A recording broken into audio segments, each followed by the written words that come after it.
Bonjour et bienvenue dans cette nouvelle séquence de vidéos sur les nombres complexes. Alors aujourd'hui, on va essayer de traiter encore un type différent de ce qu'on a déjà vu dans les vidéos précédentes. C'est comment résoudre une équation de complexe en utilisant le discriminant, c'est-à-dire le delta usuel que vous connaissez avec les nombres réels.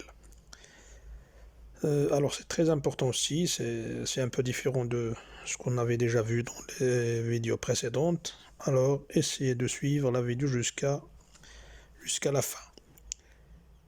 On définit dans C moins le singleton 2i un complexe Pz par Pz est égal 2z moins i sur z moins 2i. On nous dit de résoudre dans C, bien sûr, c'est-à-dire le domaine de définition de l'équation, c moins 2i, l'équation p de z est égale à z. Et on nous dit de donner les solutions z1 et z2, c'est-à-dire les racines de l'équation, sous forme algébrique et trigonométrique. Pour la deuxième question, on nous dit de calculer z1 à la puissance 4 plus z2 à la puissance 4.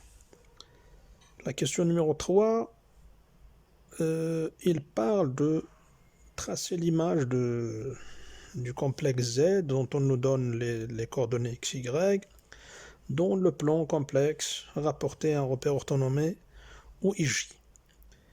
Et la question, il dit quoi?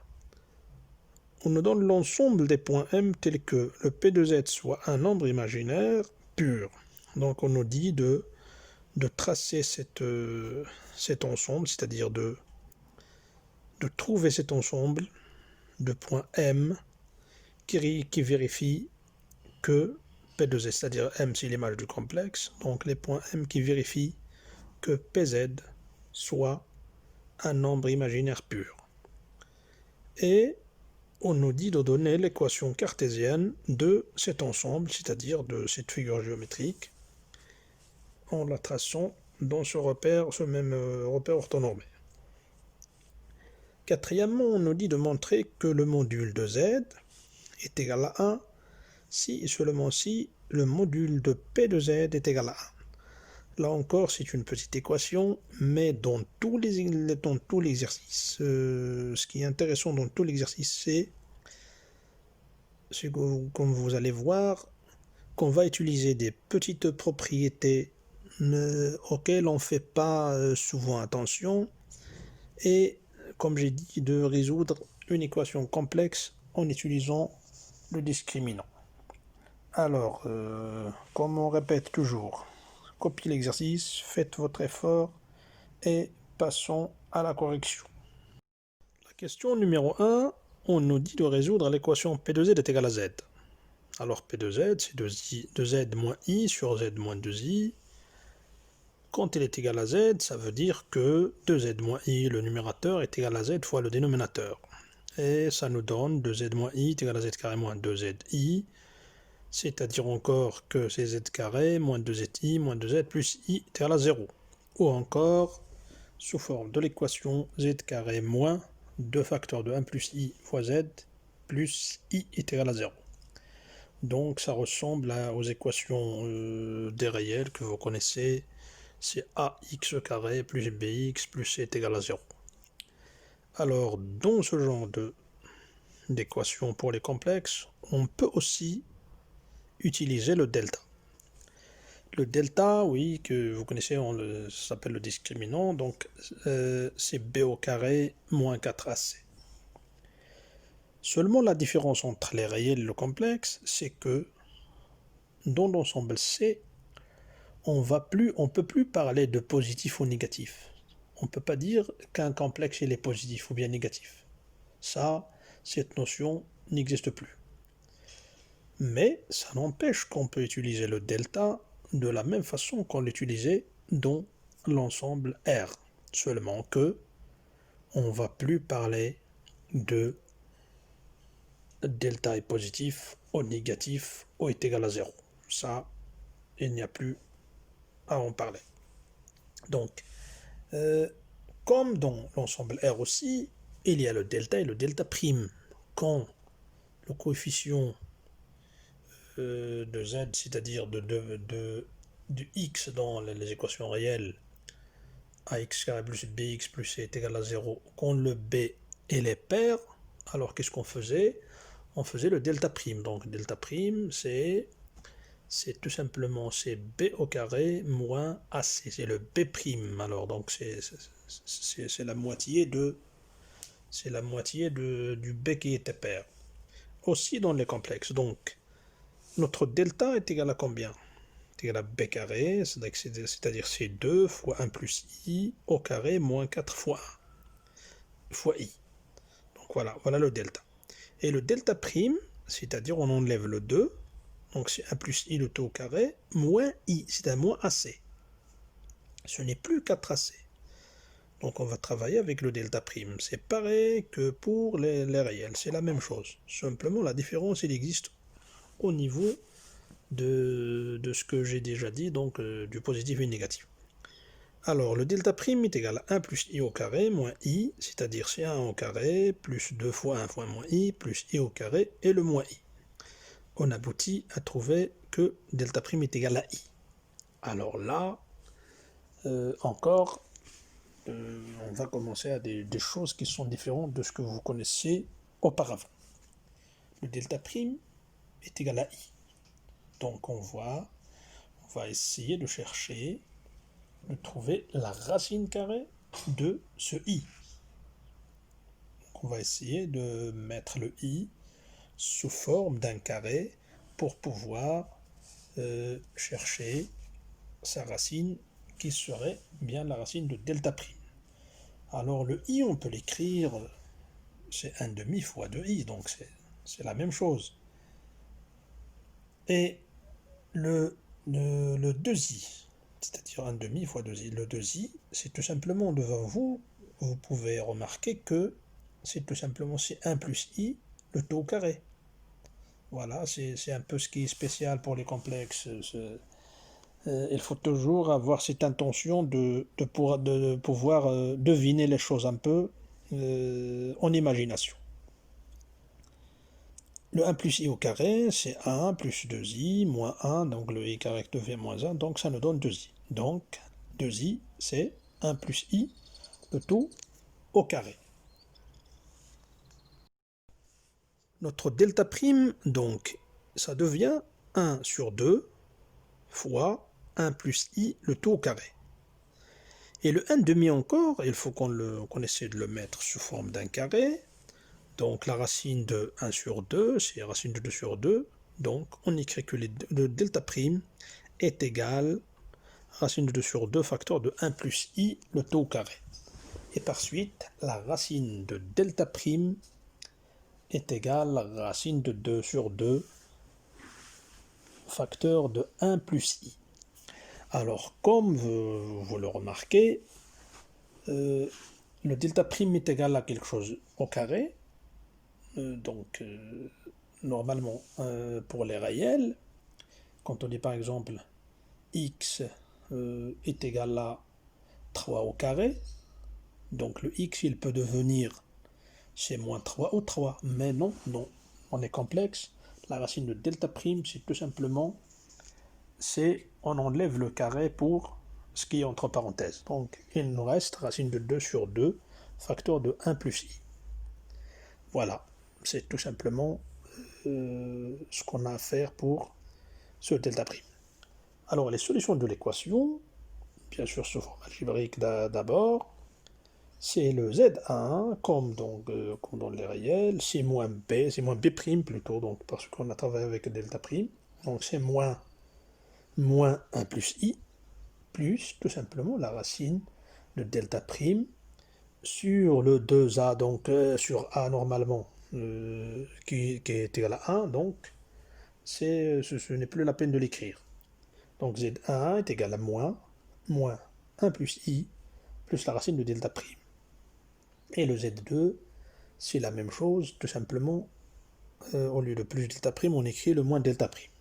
Alors le Z1, le moins, ça devient plus, donc c'est 1 plus i, plus la racine de 2 sur 2, facteur de 1 plus i, c'est la racine de la prime.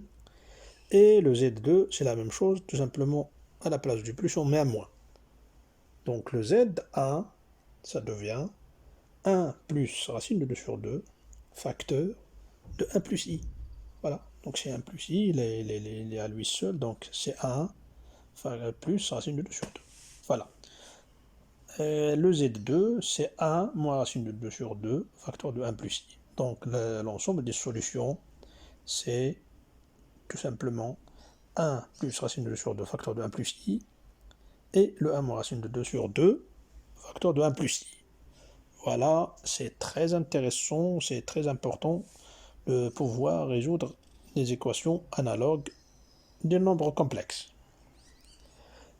Il nous reste maintenant de chercher la forme trigonométrique des deux solutions. Pour l'écriture sous forme trigonométrique des deux complexes Z1 et Z2, c'est-à-dire des solutions de notre équation, il suffit de poser le 1 plus i sous sa forme trigonométrique, puisque le 1 plus racine de 2 sur 2 et le 1 moins racine de 2 sur 2 sont déjà des réels. Alors, le 1 plus i est égal à quoi? Est égal à racine de 2, facteur de racine de 2 sur 2. Donc, il faut que vous puissiez pratiquer ce genre d'exercice, c'est-à-dire de passer de la forme algébrique à la forme trigonométrique. C'est toujours tout simplement en essayant de créer des cosinus et des sinus. Et comme j'ai dit, tournez tout simplement autour des angles usuels que vous connaissez. On n'allait pas loin. Essayez de créer des formes de cosinus et de sinus à partir de ce que vous avez dans la forme algébrique. Donc, dans notre cas, le 1 plus i, c'est racine de 2 facteur de racine de 2 sur 2 plus i racine de 2 sur 2. Le racine de 2 sur 2, ce n'est autre que le cosinus de pi sur 4 et le sinus de pi sur 4 aussi. Donc, là aussi, comme j'ai dit, ce sont des angles usuels qu'on doit connaître. Alors, le racine de 2, donc le z1, ça devient, il y avait 1 plus racine de 2 sur 2, facteur de racine de 2, et facteur de cosinus de pi sur 4 plus i sinus de pi sur 4, qui est égal à racine de 2 plus 1, parce que quand le racine de 2 entre à l'intérieur de la parenthèse, ça devient racine de 2, et le racine de 2 fois le racine de 2, ça donne 2, sur 2 c'est 1.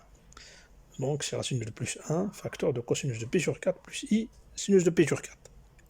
Pour z2, vous allez faire le même calcul, vous allez aboutir à racine de 2 moins 1, facteur de cosinus de pi sur 4 plus i sinus de pi sur 4, qui paraît logique, puisque la différence entre les deux racines, ça a été dans la partie réelle, c'est-à-dire le 1 plus racine de 2 pour z1 et le 1 moins racine de 2 sur 2 pour z2.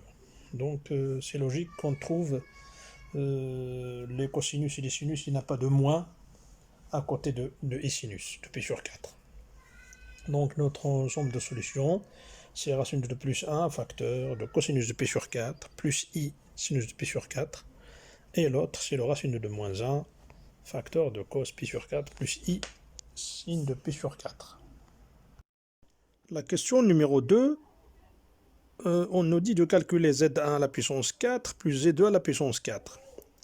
Alors encore une fois, je vais le répéter, quand vous avez affaire à des complexes en puissance, c'est-à-dire les z3, les z4, les 6, etc., alors je vous recommande toujours d'utiliser la forme trigonométrique.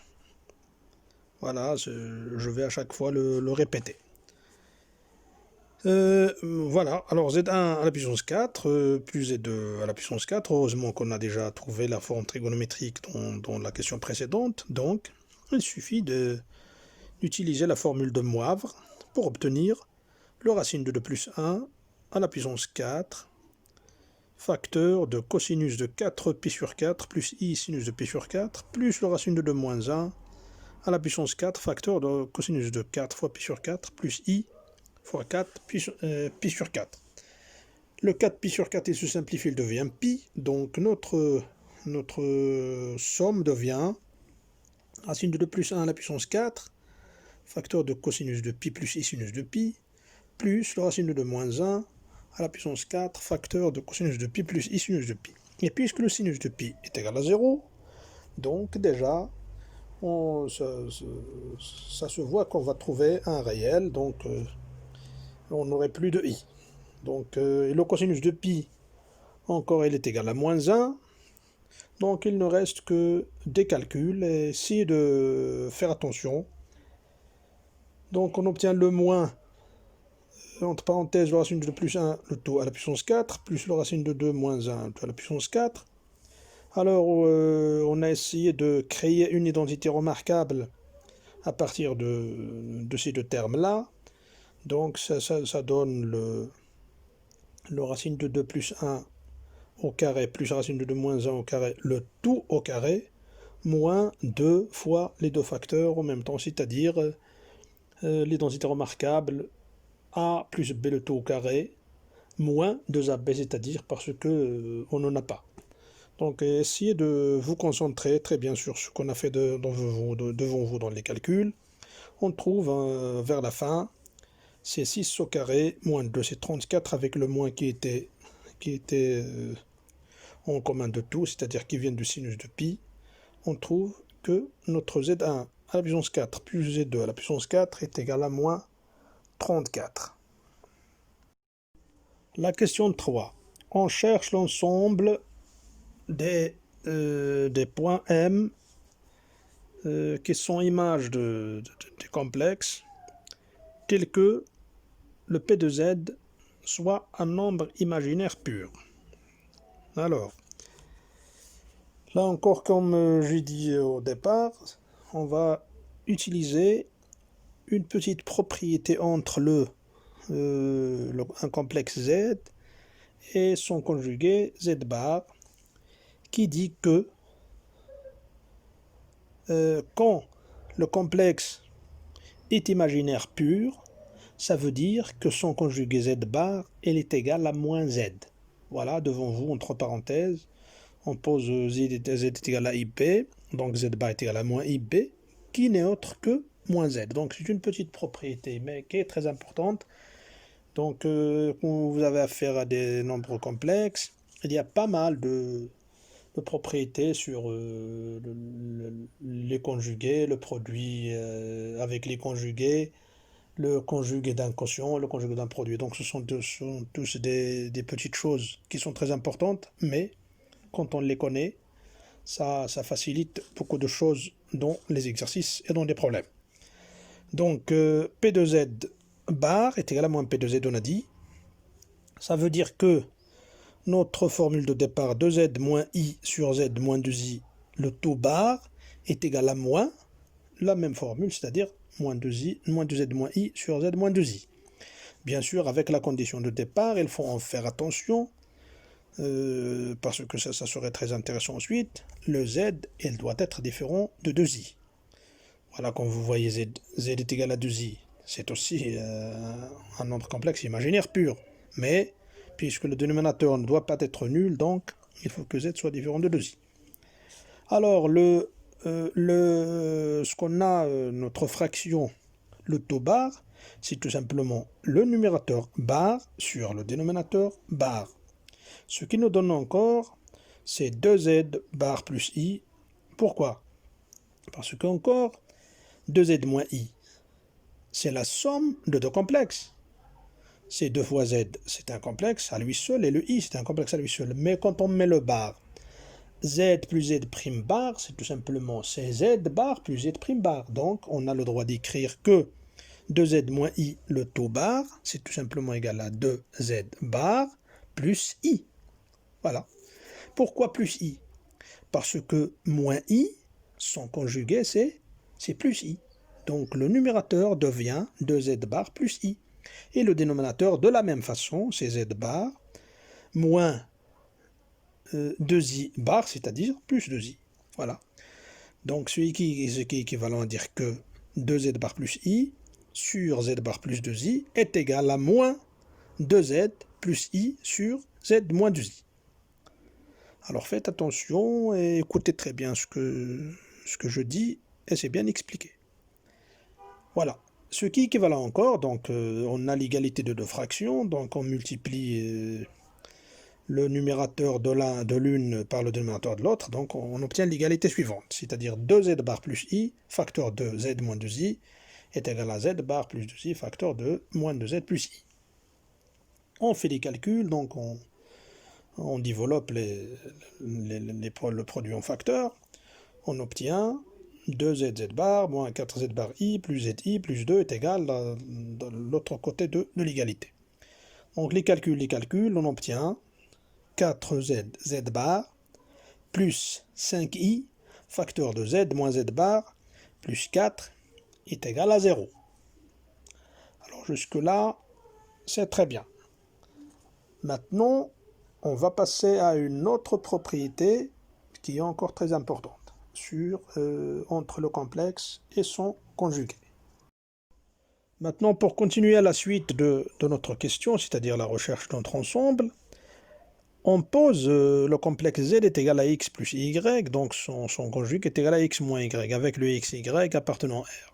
Alors là, je vais vous rappeler de quelques propriétés qui sont très intéressantes sur le calcul d'un complexe dans son conjugué, etc. Comme vous avez déjà vu dans ce qui a précédé, on a utilisé le conjugué d'un quotient, le conjugué d'une somme, d'une différence, etc. Donc c'est pareil, ce sont de petites propriétés à propos d'un complexe dans son conjugué, mais c'est très intéressant de connaître ça et de savoir comment et quand l'utiliser surtout. Alors, dans notre cas, z moins z bar, c'est quoi? Quand on pose z est égal à x plus y, donc le z moins z bar, c'est tout simplement égal à 2zi. Et le z fois z bar, c'est encore est égal à x carré plus y carré. Donc notre équation 4z z bar plus 5iz moins z bar plus 4 est égal à 0, ça devient 4. Z bar, ça devient x carré plus y carré, donc c'est 4 facteurs de x carré plus y carré. Le 5iz moins z bar, ça devient 5 fois 2, donc c'est 10. Iy fois, fois i. Voilà. Le i fois i, ça devient moins 1, donc on a moins 10 fois y, et le plus 4, elle est encore là, est égal à 0. Bien sûr, toujours en tenant compte de la condition de départ, z est différent de 2i, donc xy doit être différent de 0, 2.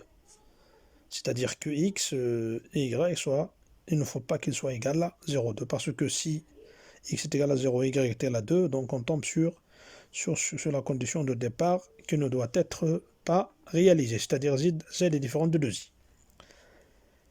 Notre équation devient x carré plus y carré moins 5 demi-y plus 1 lorsqu'on simplifie par le 4 à gauche et à droite de l'égalité. Alors, comme je l'ai déjà dit dans un exercice dans la géométrie analytique, quand vous avez des équations de ce genre, il faut essayer de vous en sortir et pouvoir trouver des équations analogues aux équations des formes géométriques que vous connaissez, c'est-à-dire que vous avez vu dans le cours, et ne jamais aller loin. Par exemple, un cercle, une sphère, une droite, une ellipse, une parabole, une hyperbole, une demi-droite, un segment, etc. Ça, ce sont des formes dont vous devrez connaître les équations et dont vous allez essayer de vous familiariser à pouvoir les sortir à partir des équations. Alors, comme dans notre cas, le x carré plus y carré moins 5 demi-y plus 1, on va essayer d'inventer une identité remarquable à partir de y carré et le 5 demi-y. Donc notre équation devient x carré plus y carré moins 2 fois 5 quart y plus 5 quarts le tout au carré qu'on va retrancher encore, appeler après le 1, plus 1 moins le 5 quarts au carré est égal à 0. Ça c'est pour nous rapprocher de l'équation analogue à l'une des formes géométriques qu'on connaît, comme j'ai déjà dit. Alors, tous les termes en y, ça nous donne les densités remarquables, y moins 5 quarts, le tout au carré. Donc notre équation devient x carré plus y moins 5 quarts, le tout au carré, est égal on transmet le 1 moins 5 quarts au carré à droite de 0, et ça nous donne 3 quarts au carré. Vous pouvez bien vérifier que le 1 moins 5 quarts au carré, ça donne 3 quarts au carré. C'est encore l'identité remarquable de 1 moins 5 quarts, facteur de 1 plus 5 quarts, et ça donne ça. Très bien. Alors maintenant, on est devant l'équation d'un cercle, l'équation visuelle d'un cercle, de centre de coordonnées 0, 5 quarts, et de rayon est égal à 3 quarts. Voilà. Donc l'ensemble cherché, c'est-à-dire l'ensemble des points M,